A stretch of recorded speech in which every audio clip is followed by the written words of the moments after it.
어제 이재명 대통령과 민주당 지도부가 만찬을 가졌습니다. 이 자리에서 개혁 입법은 국민 눈높이에 맞게 처리해달라 이런 이재명 대통령의 주문이 있었다고 하는데 과연 이게 어떤 의미일지 그리고 내란 전담 재판부 수정 논의 방향은 어떻게 되고 있는지 관련 이야기 더불어민주당 박수현 수석 대변인과 나눠보겠습니다. 전화로 만나봅니다. 의원님 안녕하세요. 예, 박수현입니다. 안녕하세요. 의원님. 네. 어제 대통령의 발언을 이제 의원님이 전해주셨는데 네, 그렇습니다. 개혁 입법은 국민 눈높이에 맞게 합리적으로 처리됐으면 좋겠다. 예. 이 발언은 대통령 왜 하신 겁니까? 배경을 좀 저희가 궁금했어요. 너무 당연하고 좋은 말인데. 예, 어제 이제 그 만찬 결과를 제가 서면 브리핑으로 바로 내자마자 지금 앵커께서 말씀하신 요 문장에 모든 언론의 그 질문이 집중이 돼서 지금 아침까지 질문이 오고 있습니다. 예. 네, 역시 앵커께서도 핵심을 잘 짚어주셨습니다. 아이 감사합니다. 예. 그래서 여기에 대한 제 답변이 설명이 이제 지금 언론에 보도가 다 됐는데요. 이렇게 말씀을 드렸어. 일단 말씀 그대로 드리면 이 대통령의 말씀을 있는 그대로 이해해 달라. 그리고 지금은 이에 대한 공론화가 활발하게 진행 중이기 때문에 이 대통령 말씀에 당에서 어떤 해석을 붙이는 것은 공론화 과정에 영향을 미칠 수 있기 때문에 적절하지 않다라고 선을 그었다. 이렇게 제가 말씀을 드리고 있고 언론에 그렇게 보도가 되고 있거든요. 또 그게 사실입니다. 다만 모든 언론들은 그 대통령님의 이 말씀과 제 어떤 발언에 대해서 뭐라고 붙이고 있냐면 이제 우상호 정무수석이 이재명 대통령 성과 그 6개월 설명회, 3실장 설명회가 있었지 않습니까? 네. 근데 거기에서 한 말씀을 보면 당과 이 문제에 대해서 공감대가 있다. 당의 의견을 존중한다. 라는 말을 했고 또 그 뒤에 이제 유튜브에 출연을 해서 이 내란 전담 재판부는 2심부터 하는 게 좋겠다라고 하는 게 대통령님의 뜻이다. 이렇게 발언을 한 적이 있어요. 우수석이요. 예, 맞아요. 예, 그렇습니다. 그래서 언론이 그런 우수석의 발언을 소환하면서 그렇게 우수석이 이야기했는데도 어제 만찬 회동의 결과 브리핑에서 그에 대한 특별한 다른 언급이 없는 것으로 보아서는 아마 이에 대한 내용이 그런 방향으로 잡히고 있는 것이 아닌가라고 해석된다. 이렇게 언론이 이제 해석을 하고 있거든요. 그래서 그렇게 하면 설명이 뭐 전체적으로 다 된 것이 아닌가 저는 그렇게 생각하는데 뭐 제 입장은 그렇습니다. 알겠습니다. 그러면 일단 추진은 하라. 여기에는 변함이 없다. 이렇게 저희가 이해도 되는 거예요. 내란 전담 재판. 예, 그렇습니다. 네. 근데 합리적으로 개혁 입법 합리적으로 하라라는 그 부분은요, 의원님. 네네. 내란 전담 재판부 같은 경우 좀 위헌성 얘기들이 뭐 민주당 의총에서도 나왔었고 그다음에 여러 단체들에서도 그 얘기들 하고 있잖아요. 법원도 마찬가지고. 그 부분에 대한 거 좀 해소하라. 이게 대통령의 의중이라고 봐도 되는 겁니까? 다 뭐 그런 것들이 폭넓게 다 포함되어 있다고 봐야죠. 뭐 잘 충분하게 정무수석의 발언에서도 느껴지지만 뭐 대통령실이든 당이든 그런 우려, 지적을 충분하게 잘 이해하고 있습니다. 그리고 당은 지금 말씀드린 대로 일각에서는 뭐 이것을 당이 졸속 추진한다, 성급하게 추진한다, 뭐 강행한다 이런 표현들을 하시던데요. 사실은 그렇지 않습니다. 제가 이미 이것을 여러 차례 브리핑을 해왔는데요. 충분하게 공론화 과정을 거칠 것이다라고 말씀을 드려왔고요. 당은 한정혜 정책위 의장을 중심으로 뭐 법원 또 이해관계 그다음에 뭐 변협 등 뭐 그런 관련 단체 뭐 이런 여러 의견들을 비공개로 충분하게 지금 들어오고 있고요. 그다음에 법사위에서도 의결을 하고 있습니다만 법사위 역시도 야당의 의견을 듣는 공론 과정 중에 하나라는 말씀을 이미 제가 여러 차례 드렸어요. 법사위도 그 역시도 공론화 과정 중에 하나로 봐야 됩니다. 그리고 정청래 대표는 추미애 위원장과 김용민 간사에게 이미 법사위 의견이 있고 거기서 의결이 되더라도 이 문제는 최종적으로 변경될 수 있는 점을 분명하게 처음부터 말씀을 드렸기 때문에 법사위의 의결 과정도 역시 공론화 과정에 해당하고요. 예. 그다음에 또 당으로서는 의원총회를 통해서 충분하게 또 의원들의 의견을 들었고 또 들을 예정으로 있지 않습니까? 예. 또 거기에 더해서 정청래 당 대표는 그것만으로도 부족해서 그 외부의 로펌에 정식으로 계약을 맺고 법률 자문까지 지금 구해놓고 있는 상황이거든요. 예.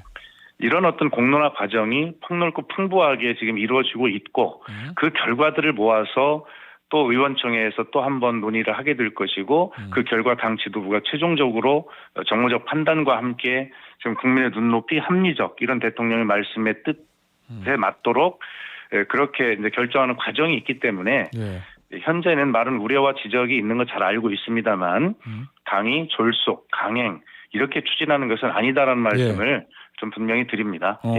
알겠습니다. 자, 그러면 의원님 이제 막 공론화 과정 뭐 법사위부터 다 하잖아요. 그럼 의견을 취합해서 여러 가지 옵션들이 있을 건데 그러면 이거 내란 전담 재판부 뭐 위헌성을 줄이는 거, 없애는 거 이건 뭐 당연히 옵션에 들어가 있을 거고.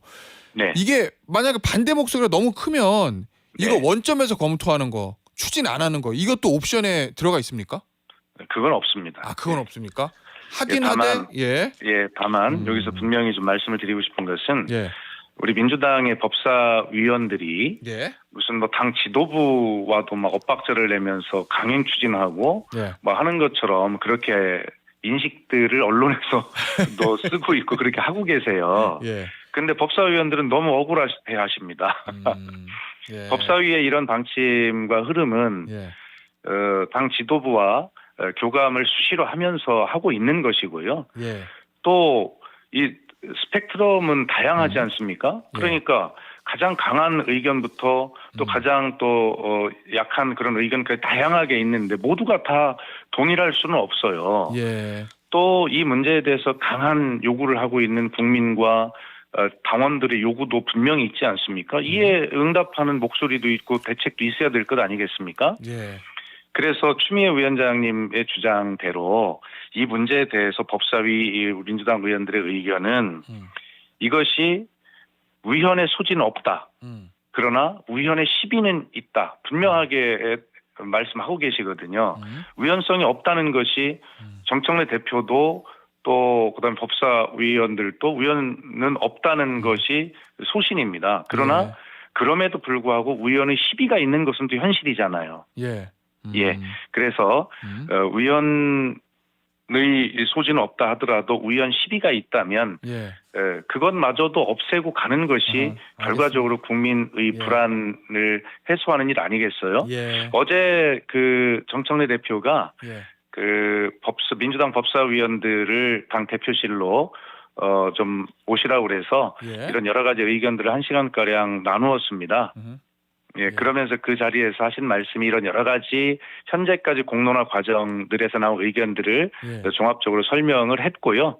그러면서 거기서 남긴 말이 이런 말을 하더라고요.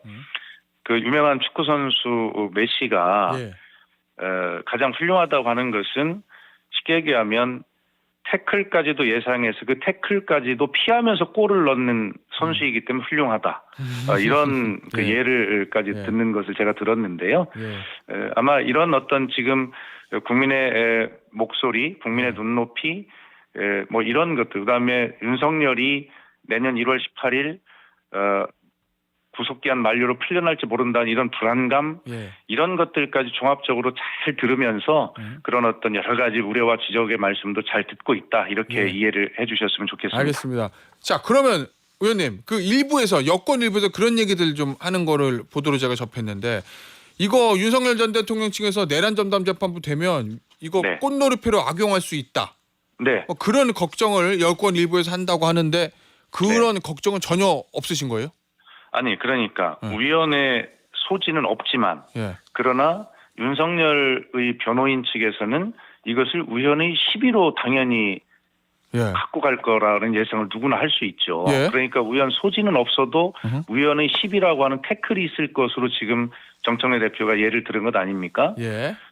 그렇다면 그것은 뭐 절차를 거쳐야 되니까 예를 들어서 헌법재판소에 그런 결론이 나올 때까지 예. 또 지연될 수 있고 이런 문제를 당연히 예상할 수 있지 않겠어요? 예.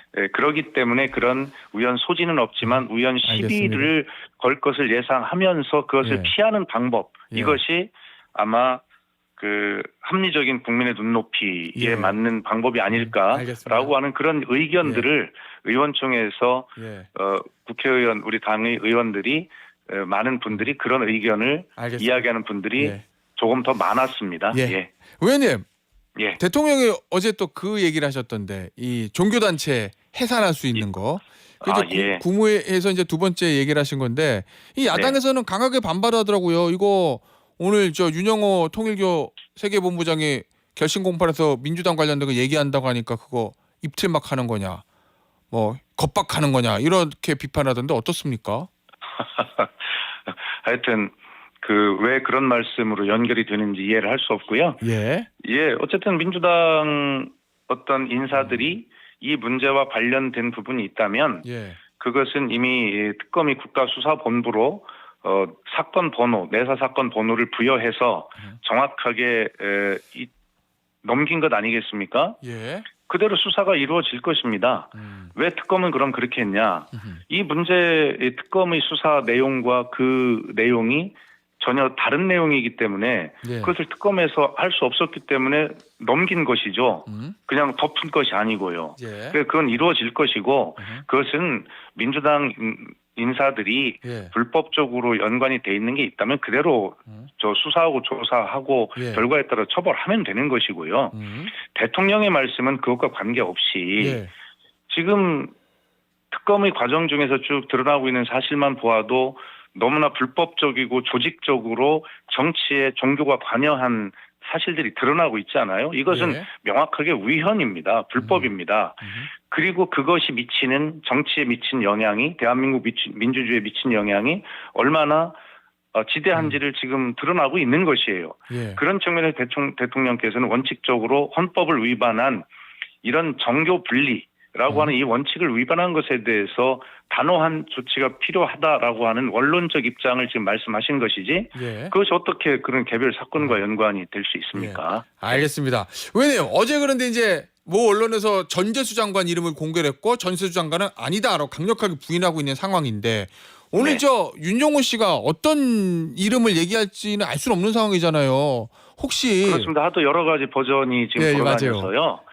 저희 당 지도부도 전혀 뭐 그걸 알 수가 없고요. 그래서 오늘 이제 재판에서 윤영호 씨가 어떤 이름들을 뭐 이야기하는지를 저희도 이제 봐야 되고요. 그 이름이 나오면 당에서는 그리고 이제 보도가 다 될 것 아니겠습니까? 그렇겠죠. 그렇다면 당 지도부에서는 이제 당 내부의 절차에 따라서 그것을 이제 뭐 윤리감찰에 뭐 조사를 지시를 하든 뭐 어떤 방법을 하든 당 지도부의 조치가 있을 것 아닙니까? 그런데 현재 명단이 나오고 있지 않은 상황에서 돌아다니는 어떤 소문 이런 것만 가지고 당 지도부가 어떤 조치를 할 수가 없는 것은 뭐 상식이고요. 오늘 결과를 한번 상황을 지켜보겠습니다. 어쨌든 민주당의 입장은 야 이거 뭐 덮고 숨기고 이럴 게 아니라 당내 진상조사든 수사든 털고 간다. 이건 분명한 거죠, 의원님? 그건 당연하죠. 어떻게 그걸 숨기고 덮을 수 있습니까? 알겠습니다. 이거 좀 질문을 좀 드려보죠. 이 문진석 원내 운영 수석 부대표 이 거취는 어떻게 되는 겁니까? 지도부에 본인이 일임하겠다 이렇게 얘기했던데요.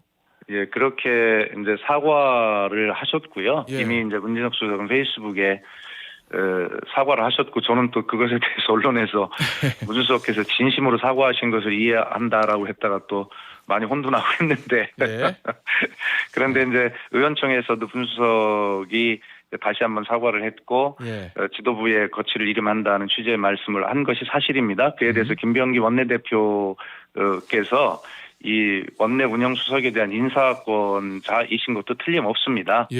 그래서 김병기 원내대표께서 인사권자인 저에게 맡겨주시면 숙고해서 다시 결정을 말씀드리겠다 이런 취지로 말씀하셨고요.